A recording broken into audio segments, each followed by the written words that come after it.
Hi, I'm Matt Halpern, and I'm Vice President, Global Head of Trust and Safety for YouTube. And I'm Michael Grosak, Global Head of Content Policy at YouTube. We get asked a lot of questions about what we're doing to keep hate speech off YouTube. So we want to share some of those answers with you today. At YouTube, we want to give everyone a voice. But hate speech discourages people from sharing their stories and experiences with the world. It harms our whole community, our creators, our viewers, and our society. With the right technology, expertise, and policy in place, we're removing hate speech videos, channels, and comments faster than ever before. There's no one universal definition of hate speech. But at YouTube, when we say hate speech, we're talking about content that promotes violence or hatred against specific groups of people that have what we call protected attributes. These attributes include race, religion, ethnicity, gender, sexual orientation, and veteran status, to name just a few. We also evaluate our policies to add new attributes as appropriate. For example, in 2019, we added protections for victims of a major violent event, like a school shooting or a terrorist attack, because we saw that that group had become a target of hate speech. We base our definition of these attributes on existing laws, as well as in consultation with experts in areas like civil rights and hate speech. And of course, we're tracking how hate speech and other abuse might evolve on our platform and elsewhere. Ongoing research plays a big role in our understanding of hate speech as well.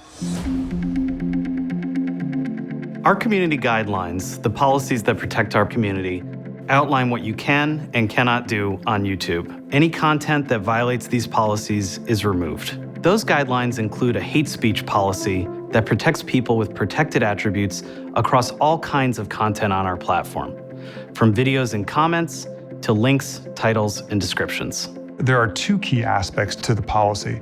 First is we don't allow any incitement of violence towards a protected group, but fomenting hatred generally, even if it doesn't specifically incite violence, is equally important because it often leads to violence down the road. For example, in 2019, there was a lot of content uploaded featuring heated debates about immigration and culture in Europe, most of which remains on YouTube to this day. However, our team removed content by one prominent politician when he said members of a specific religious group should be put to death. We recognize that political and cultural debates can be heated, but we don't allow incitement to violence on YouTube, no matter what the context. Next, we don't allow content promoting hatred against people with protected attributes. Promoting hatred can mean things like comparing a group to animals, or saying one group is inferior to others, or promoting a harmful conspiracy theory that targets a protected group. For example, we took down one video featuring a speaker explaining why they believed being gay was against their religious beliefs, which crossed the line when they said that being gay was a mental illness. Alleging that protected attributes are an illness is against our policies, as is content alleging that protected attributes make people inferior or inhuman. Political speech can also sometimes be uncomfortable. People all over the world, for example, debate immigration policies and how they affect our countries. Debates about immigration and other hot-button issues have a place in our society and are allowed on YouTube, even when those views are strongly held, as long as they don't violate our policies. We saw one example where someone said their country should not allow any immigration and should shut down its borders. That view might be offensive to some, but it doesn't violate our policies. But we removed a different video on the same political issue when the speaker compared immigrants to vermin.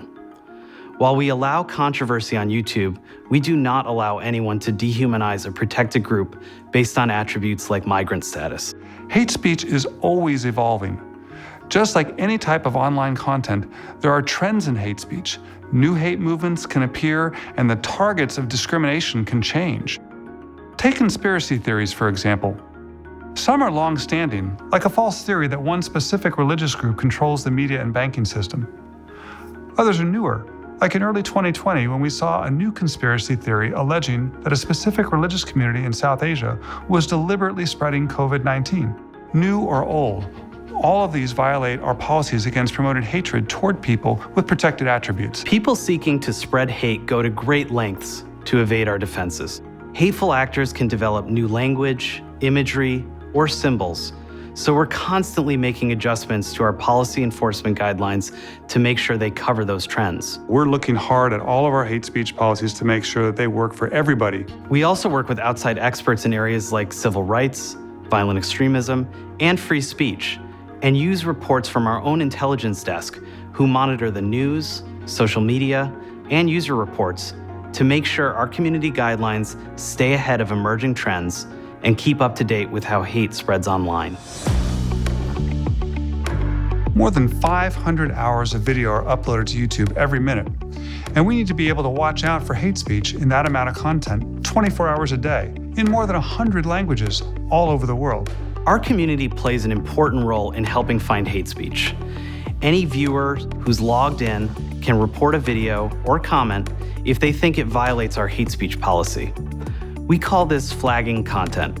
We also have a trusted flagger program for government partners and NGOs that have high accuracy rates in reporting hate speech. These trusted flaggers don't decide what content is removed, but we prioritize reviewing their high accuracy flags to see whether or not the content should be removed from YouTube.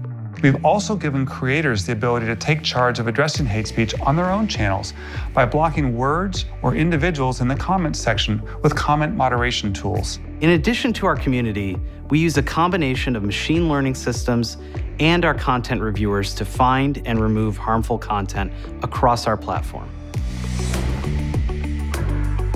Machine learning is a way to teach computers by giving them examples of what to look for. They can then work out patterns that explain those examples and use those patterns to make predictions about new examples to find a match. Machine learning works well for anything we want to find when we can draw on examples, like images or memes containing hate symbols or slogans. As our systems have evolved, we catch a lot more faster than before and more accurately than before. Globally, we remove millions of comments and videos for violating our hate speech policy each quarter. However, machine learning isn't a silver bullet, especially when it comes to hate speech. Hate speech can come in a wide range of forms. And if there aren't enough clear, consistent examples of a specific form of hate speech in our systems, machine learning can't make an accurate prediction about what to look for. Sometimes hate speech takes the form of obscure symbols or complex figures of speech. Across dozens of languages, it can be hard for a machine to identify a new slur or symbol specific to particular regions or cultures. That's why machine learning works hand in hand with our content reviewers. For content flagged by our users or machine learning systems, it's the responsibility of our team of expert content reviewers, fluent in dozens of languages all over the world, to carefully evaluate these flags and weigh in on nuanced decisions on what to remove based on our hate speech policy. Our reviewers' training and judgment is critical when it comes to hate speech because it can be complex to understand a piece of content's underlying meaning. For example, supremacist movements might use coded messages like numbers that represent racist phrases or slogans. Because our reviewers know what to look for, they're able to catch them. For example, white supremacists sometimes use codes to express their admiration for Hitler's Third Reich. This might go unnoticed by many observers, but our content reviewers are trained in decoding these kinds of symbols. Our reviewers enforce our guidelines consistently, no matter what the subject or whatever the creator's background, political viewpoint, position, or affiliation. If flagged content crosses the line, then our reviewers follow our policy enforcement guidelines and remove it. However, if reviewers decide the flagged content doesn't violate our community guidelines, they'll leave that content up. If we remove a video, we'll notify the creator to let them know what we've done and why we've done it. If it's the first time the creator has violated our guidelines, they will likely get a warning. After that, they get a strike against their channel for each violation, and they can't post content for at least a week. If they get 3 strikes in 90 days, they're out, and will terminate channels more quickly for extreme offenses. Some channels repeatedly post content that just barely avoids our definition of hate speech, but we may still remove them from the YouTube Partner Program, which means they won't be able to make money on YouTube. These are really tough issues, and you're not always going to get agreement on them. It just comes with the territory as you're trying to balance the freedom to belong with freedom of expression. While we don't allow hate speech on our platform, reviewers may make exceptions for content with an educational, documentary, scientific, or artistic purpose. We call this EDSA content. To decide whether content falls into that category, reviewers look very closely at the video itself, especially the context provided in the video's audio or imagery. For example, a documentary about a hate group that contains hate speech may be allowed as long as it is obvious that the content doesn't actually promote hatred, and that viewers can understand the context in which any hate speech is being used. And while our policy doesn't allow content that targets an individual with slurs based on race, sexuality, religion, or other protected attributes, we might allow comedy or satire that uses slurs or other offensive language if that context is clear to the viewer, like a comedy roast. We may also allow racial slurs in song lyrics, again, depending on the context in which they're used. Finally, we might allow slurs if they are reclaimed or being used by an actual member of the protected group. Of course, it may be hard for the reviewer to tell unless the creator's membership in the group is obvious. Like the creator's religious faith, for example, may not be obvious to the reviewer. We also work to proactively detect hate on the platform. For example, we know the comments section is an important place for fans to engage with the creators and each other. We want to encourage respectful conversation on YouTube, so we have a feature that warns users if it looks like they're about to post something potentially offensive to others, giving them a chance to reflect before they actually post. However, as covered before, we'll remove contents that clearly violate our hate policy.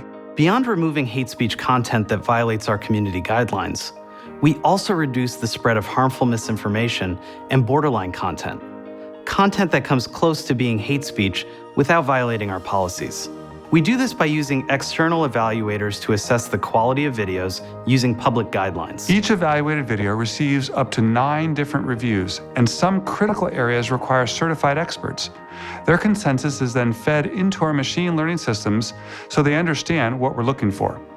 Those systems then review hundreds of thousands of hours of videos every day to find and limit the spread of borderline content on a viewer's homepage and watch next list. We also raise trusted information when people search for topics prone to hate-related misinformation or watch videos that come close to violating our policies so that people have access to authoritative sources, reliable information, and necessary context on those topics. So for example, the search results and recommendations in the Watch Next panel now include more videos from authoritative sources like top news channels. And for well-established historical and scientific topics that are often subject to misinformation, we show contextual information from third-party sources such as Encyclopedia Britannica and Wikipedia alongside videos and search results.